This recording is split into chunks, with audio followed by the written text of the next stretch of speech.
When you think about what causes colorectal cancer, you probably think of genetics or age. But new research is pointing to something a lot more common and a lot more hidden, right in our pantries. A new study on ultra-processed foods is raising serious red flags, especially for younger adults. We sat down with Ascension Sacred Heart hematologist and medical oncologist Dr. Thomas Johnson to break down what these foods are and why they may be driving a rise in colorectal cancer.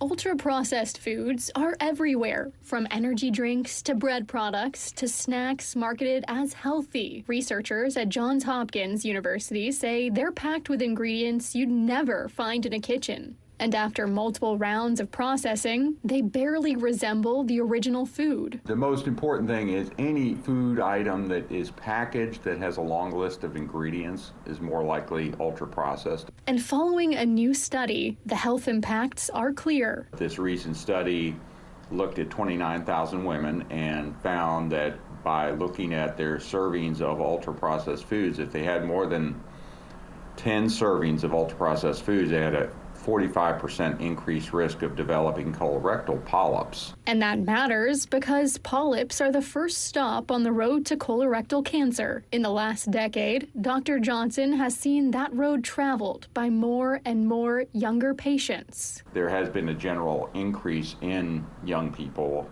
in their 30s and 40s with colorectal issues, but we, as oncologists, have seen increased numbers of young people with colorectal cancer. The rise has been so significant, screening guidelines had to shift. And that's part of the reason now why the screening age has changed. It was 50, now we recommend screening colonoscopies at 45. And even though the study focused on women, Dr. Johnson says the message applies to everyone. The message here is that foods that are ultra-processed are not good for you. In a world where ultra-processed foods fill entire aisles, doctors say it may be time to start reading labels because that long list of ingredients may have long-term consequences.